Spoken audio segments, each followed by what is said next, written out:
Salut tout le monde, et si on parlait un peu Simpson aujourd'hui? Ah, les Simpsons. Qui ne connaît pas les Simpsons? Bon oui, en toute logique, vous connaissez au moins un peu si vous regardez cette vidéo. Je dois énormément à cette série. Je ne pense pas exagérer en disant qu'elle a contribué à façonner ma personnalité, et qu'elle est en partie ce qui a fait la personne que je suis aujourd'hui. Les Simpsons font partie de ma vie depuis une dizaine d'années, et aussi longtemps que la série continuera, je serai fidèle au poste jusqu'au bout. Et puisque je leur dois autant, je propose d'inaugurer cette chaîne avec eux, plus précisément avec mon top 10 des meilleurs épisodes de toute la série. Les Simpsons ont tellement de pépites à leur actif, alors parmi les plus de 650 épisodes, répartis sur une trentaine de saisons. à l'heure actuelle, quels sont les meilleurs des meilleurs? Alors avant de commencer, gardez en tête qu'il s'agit de mon top personnel. Je ne détiens pas la vérité absolue. Chacun a ses épisodes préférés, et ceux-là sont les miens. J'essaierai de détailler le plus possible pourquoi j'aime ces épisodes plus que tous les autres. Sur ce et sans transition, c'est parti! Numéro 10. Fou de foot. Je ne suis pas un grand connaisseur de football américain, loin de là, mais ça ne m'empêche pas de vraiment apprécier cet épisode. Lors d'une foire de la santé, on apprend que les enfants de Springfield sont en général en surpoids. Leurs parents les inscrivent alors dans une équipe junior de football américain, coachée par Ned Flanders. Homer ne cesse de se moquer de Ned, ce qui pousse ce dernier à lui confier le poste de coach de l'équipe. Homer, dans un premier temps, met la pression à Bart jusqu'à l'extrême, et ensuite c'est l'inverse.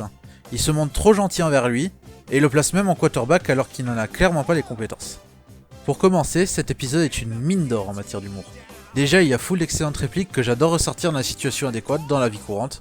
Steven, t'es un bon plaqueur, c'est pour ça que ça a été dur de t'éliminer. Tu sais, Homer, c'est très facile de critiquer. C'est marrant aussi. Mais il y a encore plein d'autres bons gags de tous les styles qui me font encore mourir de rire aujourd'hui et qui sont souvent bien trouvés. C'est aussi un épisode qui exploite de très bonne manière la relation entre Homer et Bart. On sait que ces deux-là disposent d'une relation assez tumultueuse, surtout dans les saisons récentes, et du coup c'est vraiment sympa de les voir avoir une telle alchimie perfide ici. Homer commence par traiter Bart durement pour l'entraîner, mais finit par changer d'attitude en se remémorant sa propre expérience et le fait que son propre père ne l'ait jamais soutenu dans ce qu'il ait fait. Sauf qu'il va aller dans l'extrême opposé et finit par mettre tout autant la pression à Bart mais d'une manière différente, car Bart ne veut pas décevoir son père dans son soutien, mais il se retrouve aussi menacé par le reste de l'équipe parce qu'il est mauvais quarterback et conduit son équipe à la défaite. Ce n'est pas chose fréquente de voir Bart se soucier autant de faire plaisir à son père ou non, tout comme ce n'est pas si fréquent de voir Homer lui montrer autant de soutien. Ce dernier comprend au passage qu'il ne peut pas mettre son fils dans une position qui ne lui va pas, même si ça signifie qu'il l'encourage, et que le mieux est encore de laisser Bart occuper le rôle qu'il souhaite dans son équipe. Ah, et au passage, je ne peux pas mentionner cet épisode sans parler du caméo de John Amat, qui est sans aucun doute l'un des meilleurs caméos de l'histoire de la série. D'abord, ça s'annonce comme un gros Deus Ex Machina avec Joe, le grand quarterback, qui arrive comme par hasard dans le jardin des Simpsons, au moment où Bart a le plus besoin de conseils pour être un bon quarterback, et il repart aussitôt sans rien avoir appris à Bart. Comment voulez-vous faire un caméo plus drôle que ça? Je vous le demande. Bref, cet épisode, non content d'être bien écrit et d'apporter quelque chose à la relation entre Homer et Bart, est extrêmement divertissant. Même le générique de fin est drôle, prolongeant un des meilleurs running gags de toute la série. C'est juste excellent. Je suis John Amat. Bonsoir. Numéro 9. Pervers Homer. Il n'y a que les Simpsons pour passer d'un début sur un truc aussi bête qu'une convention de bonbons à toute une satire extrêmement bien écrite sur les médias racoleurs. Homer et Marge se rendent donc à une convention de bonbons et engagent une babysitter pour s'occuper des enfants en leur absence. Lorsqu'Homer ramène la babysitter chez elle, il aperçoit un bonbon collé sur ses fesses et le détache, ce que la jeune femme prend pour du harcèlement sexuel. Homer se retrouve donc considéré comme l'ennemi public numéro 1 par la populace, et sa vie se transforme en véritable enfer. C'est fou comme cet épisode survit merveilleusement à l'épreuve du temps. En fait, il est possible qu'il soit plus d'actualité que jamais. L'écriture de cet épisode est vraiment maligne et vise juste dans la satire. Ça tape notamment sur la façon dont certaines personnes tirent profit d'une accusation comme celle-ci, particulièrement les médias déformant les propos par besoin de sensationnalisme. Ça se traduit de façon hilarante avec l'émission de Dieudonné Jones au fond du gouffre, remontant l'interview d'Homer de façon à ce qu'il passe réellement pour un monstre. Quelqu'un devait ramener la babysitter chez elle. J'avais remarqué qu'elle était assise sur ses délicieux fesses. Je me suis jeté sur ses délicieux fesses. Oh, quand je repense à ce fesses, ça me rend fou. C'est délicieux, délicieux, délicieux, délicieux fesses. Mais aussi la façon dont certaines fois, les paroles semblent plus suffisantes qu'une véritable preuve auprès de certaines personnes pour directement condamner l'accusé. Je comprends, vos larmes m'en disent plus que n'importe quelle preuve tangible. La satire du racolage est poussée à son maximum et c'est juste génial à regarder. C'est d'autant plus remarquable que, comme je l'ai dit, l'épisode arrive à rester intemporel par le fait que son sujet soit plus d'actualité que jamais. On voit à quel point ce genre de situation peut faire ressortir le pire chez certaines personnes, souhaitant profiter du sensationnalisme tout en influençant l'opinion publique pour encore plus de répercussions désastreuses. L'épisode a aussi plein de bons gags et de scènes à pleurer de rire. On se marre tout le long, et l'épisode se paye même en bonus une conclusion énorme, avec Homer qui n'a tiré aucune leçon de tout ça. Du Simpson pure souche, malin et très très drôle. Les tribunaux ne font pas toujours leur travail, mais aussi longtemps que les gens se filmeront les uns les autres, la justice sera rendue. Numéro 8. Homer contre New York. C'est juste un de ces épisodes au scénario plutôt simple mais qui deviennent de plus en plus drôles au fur et à mesure qu'ils avancent. Homer et sa bande vont passer la soirée chez Moe, mais celui-ci force l'un d'eux à rester sobre pour ramener les autres, et le hasard veut que ce soit Barney. Ce dernier, après les avoir ramenés, finit par, concrètement péter les plombs, et disparaît avec la voiture d'Homer. Barney réapparaît 2 mois plus tard, mais sans la voiture. Homer reçoit plus tard une contravention lui indiquant que sa voiture est garée devant le World Trade Center à New York, et qu'il doit s'y rendre avec sa famille, à son grand dent puisqu'il déteste New York. L'épisode est déjà très drôle dès le début, mais comme je l'ai dit, il gagne en drôlerie au fil des minutes. Le rythme est parfait, et les gags s'enchaînent sans s'arrêter et font toujours mouche. Parce que dès que la nuit tombe, tous les barjots, ils perdent les pédales. Je sais ce que tu mijotes. J'aime le parallèle entre la très mauvaise journée d'Homer à attendre de pouvoir déloger sa voiture de sa position, et le reste de la famille qui passe un très bon moment au sein de New York à côté. Ça n'apparaît jamais comme un simple épisode carte postale, c'est juste un chouette parallèle pour encore plus souligner la drôlerie des moments avec Homer, d'autant que les moments avec Bart, Marge et Lisa sont également très sympathiques. Mais l'apothéose reste le dernier acte avec l'immense pétage de plomb d'Homer, et ça fait passer l'épisode du stade du très bon au stade de l'excellence. À partir de là, c'est le festival de bons gags. Bon, mais ça suffit, je quitterai cette ville vivant même si je dois mourir. Ah, et pour l'anecdote inutile, cet épisode est le premier avec Duffman. Rien que pour ça, je suis obligé de bien le considérer. Bref, une intrigue simple mais excellemment exécutée et un niveau d'humour redoutable. Que demander de plus? Cet épisode est un incontournable pour témoigner du génie comique des Simpsons à leur meilleur niveau. Homer 1, New York 0. Tout. Numéro 7. Un monde trop parfait.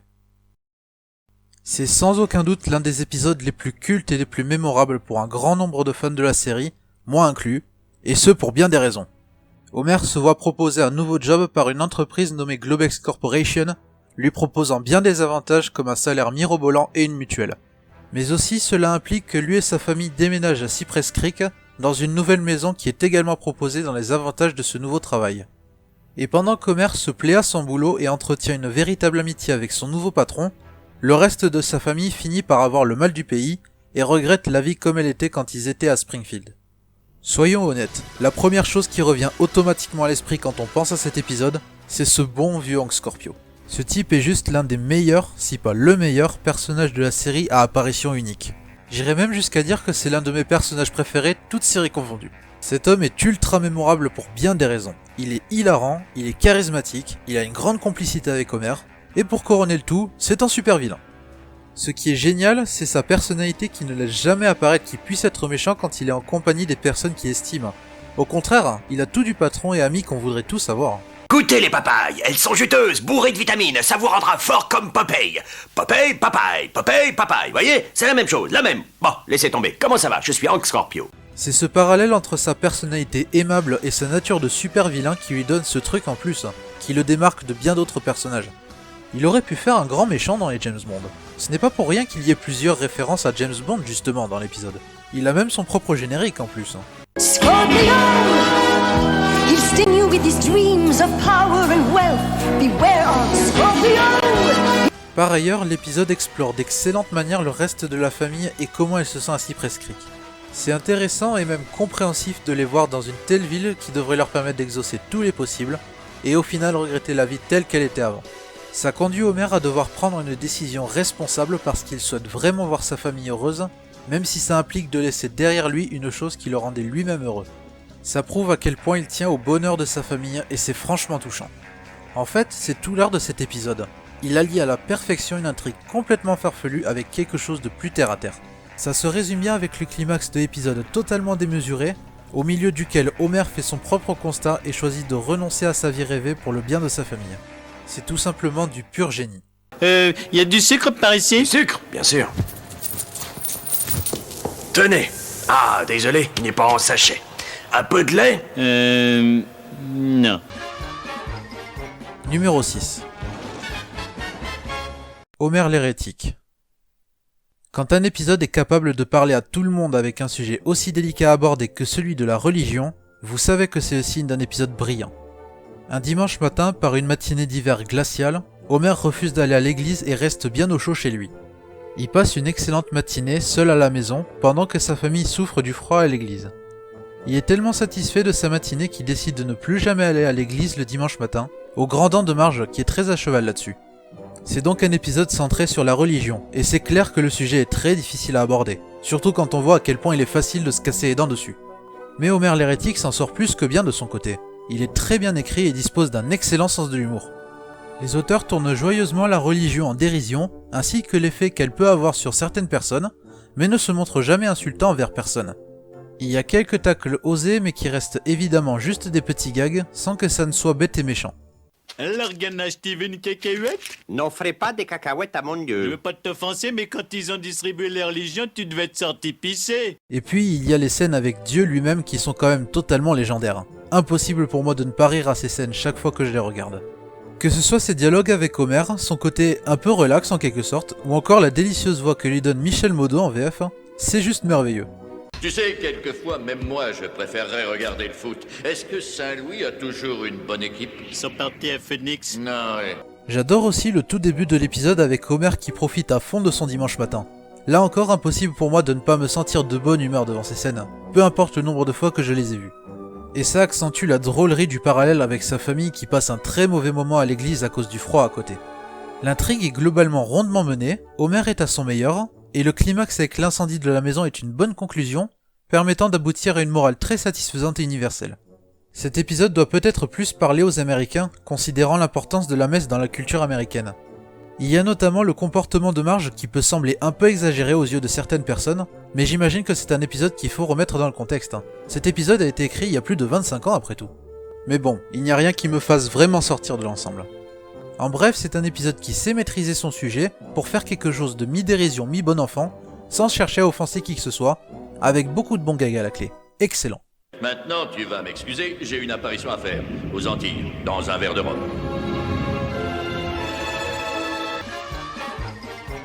Numéro 5.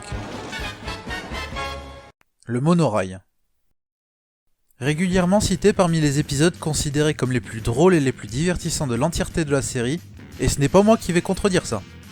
Monsieur Burns et Smithers sont pris en flagrant délit d'évacuation de déchets radioactifs dans la nature, alors Burns se retrouve à devoir payer une amende de 3 millions de dollars. Une conférence est alors organisée pour que la ville entière puisse décider de quoi faire de tout cet argent.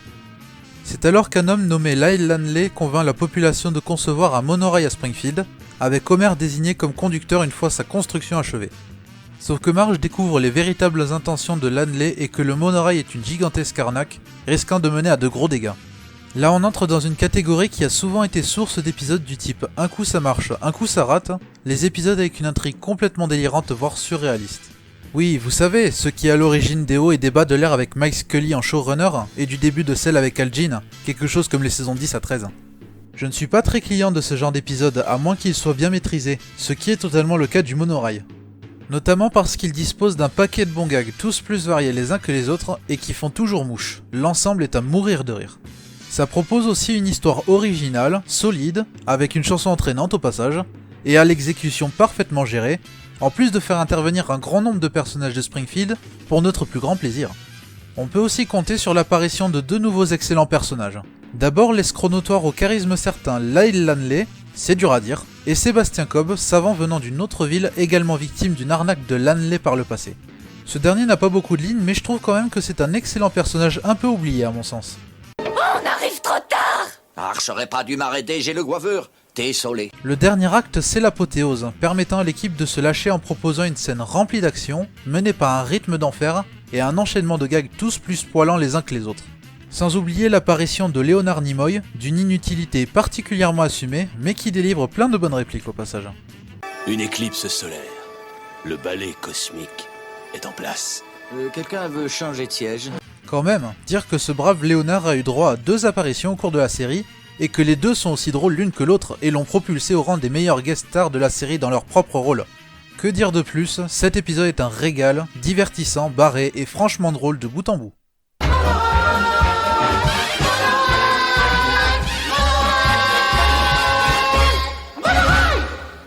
Mono! Numéro 4. Homer la foudre. Ah tiens, encore un épisode sportif, cette fois-ci sur le softball, et encore un avec plein de qualités à revendre. Homer et ses collègues s'inscrivent dans l'équipe de softball de la centrale et gagnent tous les matchs du tournoi, notamment grâce à Homer et son arme secrète, une batte faite maison. Avant le dernier match contre l'équipe de la centrale de Shelbyville, Monsieur Burns fait un pari avec le patron de la centrale concurrente quant à l'issue du match, avec un enjeu de 1 million de dollars. Cependant, Burns cherche à s'assurer la victoire en recrutant 9 joueurs professionnels pour son équipe, remplaçant Homer et ses collègues. Comme foot, je ne pense pas qu'il soit nécessaire d'être un grand connaisseur du sport mis en lumière dans cet épisode pour l'apprécier à sa juste valeur. Dès les premières minutes, avec les brefs passages sur les matchs remportés par Homer et son équipe, c'est déjà ultra divertissant et ça regorge de bons gags. Et à partir du deuxième acte, on a le défilé de guest stars avec ses 9 joueurs professionnels de softball, mais heureusement, l'ensemble ne se contente pas d'être une bête promotion pour eux. C'est là une part du génie de cet épisode qui sait utiliser tous ses invités de façon à ce que chacun apporte vraiment quelque chose à sa qualité. Chaque joueur a sa personnalité propre, sa caractéristique propre, par exemple Mike Socia et son envie de travail manuel, ou Mattingly et ses entre guillemets favoris que Burns exige qu'il retire. Et mine de rien, ça apporte un vrai plus à l'humour. Toutes les stars sont drôles et ont été bien pensées dans l'écriture, de sorte à ce que chacun apporte des gags variés. D'ailleurs, le dernier acte est l'occasion de placer presque tous les joueurs dans une situation malchanceuse, et là encore, chacune a été bien pensée, des fois ça fait répercussion à un événement surgi plus tôt dans l'épisode, et chacune est terriblement drôle. Ozzy semble avoir disparu de la surface du globe. Donc voilà, c'est clairement le modèle d'un épisode sachant comment exploiter une ou plusieurs guest stars à la perfection. C'est aussi un épisode mettant Homer en vedette, et j'aime beaucoup la façon dont il est exploité ici. On le sent vraiment passionné par le softball, on sent ce que ça lui apporte, et du coup c'est plutôt touchant de le voir écarté de l'équipe au profit de joueurs professionnels. D'autant que lui-même se révèle très bon au softball. Et c'est aussi vraiment sympathique de voir sa famille autant le soutenir durant ces matchs. Et pour couronner le tout, l'ensemble s'achève par une hilarante situation et propose même une chanson très entêtante lors du générique.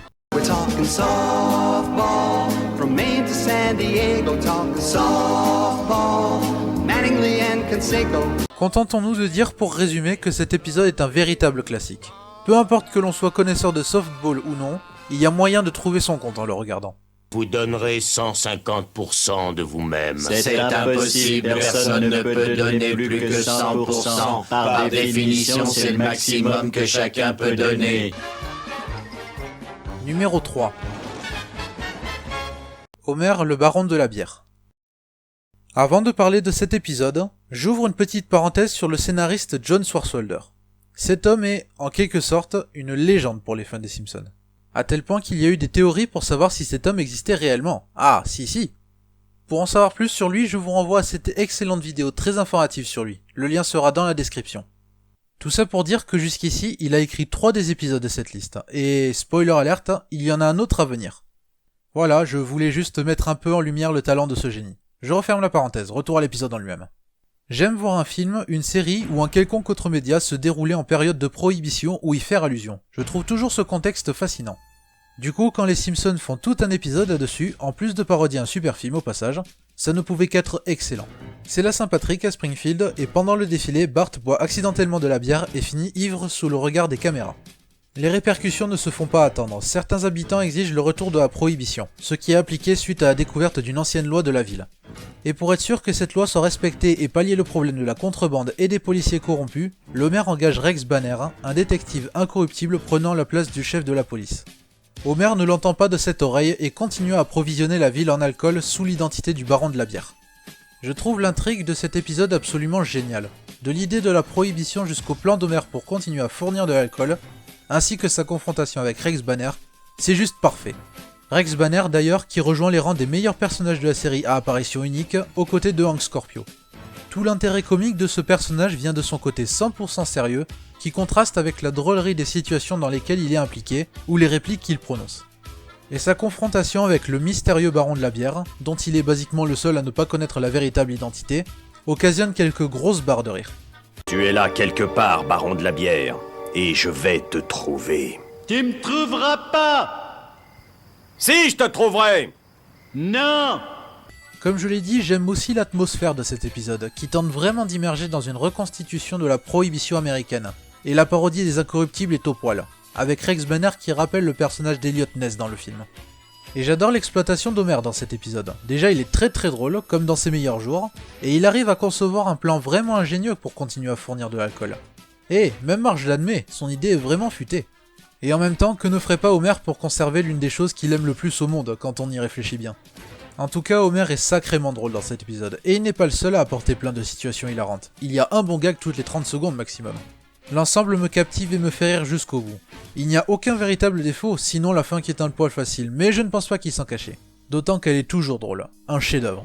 L'alcool, la cause et la solution de tous nos problèmes dans la vie. Numéro 2. Grève à la centrale.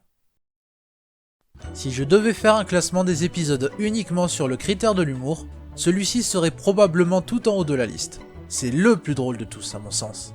Il n'a aucun défaut sur ce sujet, absolument toutes les blagues me font au moins sourire, au mieux éclater de rire. Et le mieux c'est que le scénario n'en est pas sacrifié pour autant.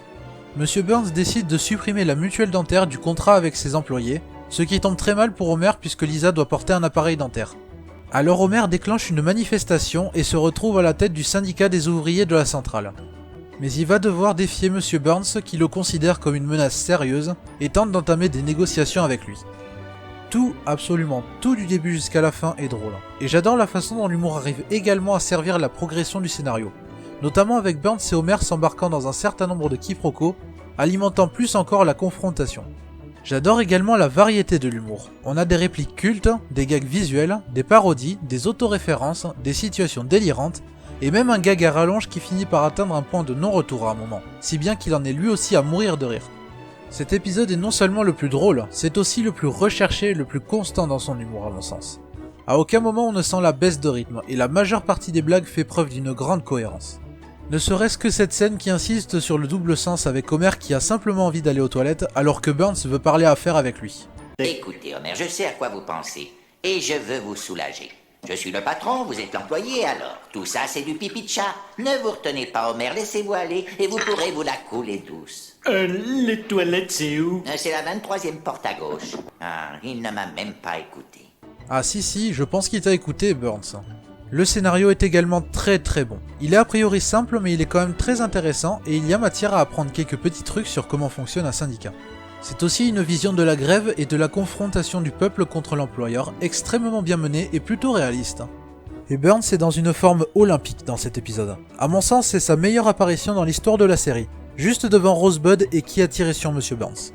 Le patron de la centrale y est aussi menaçant et tyrannique que drôle et il apporte lui aussi un paquet de scènes cultes. Sincèrement, cet épisode est à 2 doigts de la première place. Plus j'y pense et plus je lui trouve des qualités. Mais bon, pour moi, un seul épisode est parvenu à le surpasser. En tout cas, c'est une valeur sûre pour témoigner du talent des auteurs de la série pour mêler une intrigue intéressante et bien menée à un humour constamment désopilant. C'est immanquable. Smithers, je commence à croire que cet Homer Simpson n'est pas le brillant tacticien que j'imaginais. Bon, je ne vais pas vous mentir. Faire un top 10 est une tâche généralement crève-cœur. Surtout avec une série comme Les Simpsons qui a tellement d'épisodes géniaux. Il y en a plein que j'aurais voulu rajouter. À dire vrai, il y en a plein qui étaient dans mon top avant d'y être éjecté. Et tel que je me connais, ce top 10 n'est peut-être pas définitif et pourrait encore changer à l'avenir. Alors bon, prenant tout ça en compte, j'instaure une section mention honorable pour rendre hommage à ces épisodes géniaux qui sont à 2 doigts d'être dans mon top, mais qui n'ont malheureusement pas pu y accéder pour l'instant. Voici donc une petite dizaine de mentions honorables.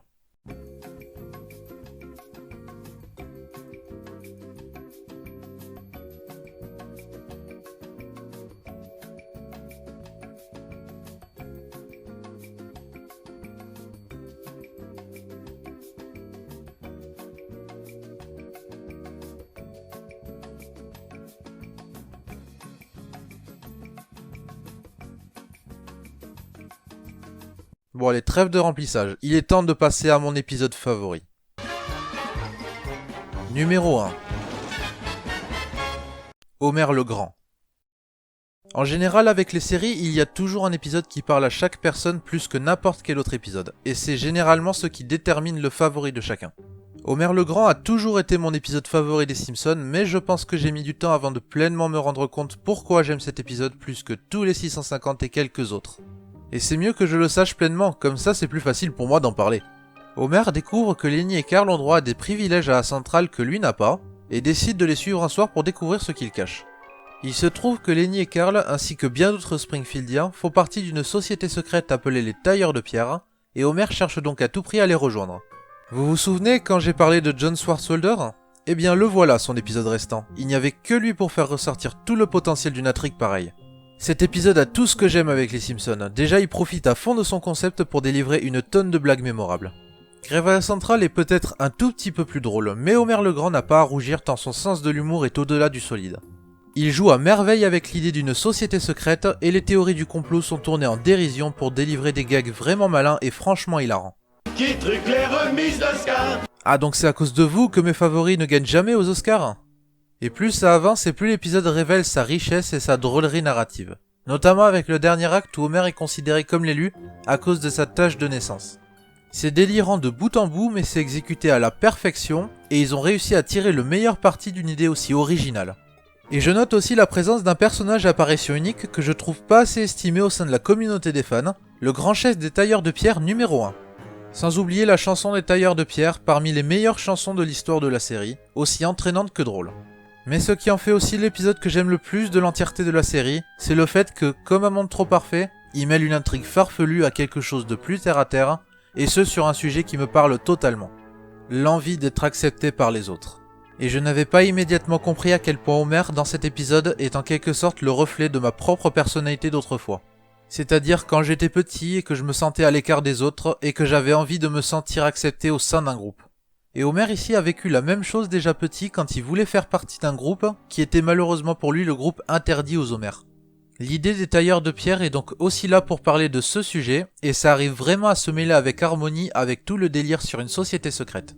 Du coup je trouvais ça au début un peu gros que à peu près tous les Springfieldiens connus par Homer soient des Tailleurs de Pierre, mais au fond ça accentue encore plus l'idée transmise par l'épisode. Homer veut simplement être accepté par les autres et partager avec eux leurs activités, même si ça se résume à quelque chose d'aussi trivial que se saouler et jouer au ping-pong.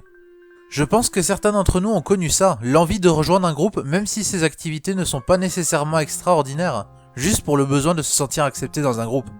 Je ne peux qu'applaudir un épisode parvenant à parler de ce sujet du mieux possible, au milieu d'une intrigue qui est également d'un génie créatif sans précédent. En un mot commençant, c'est le numéro 1 de toute la série à mes yeux. Merci pour tout, John. J'espère que ce club en vaut la peine.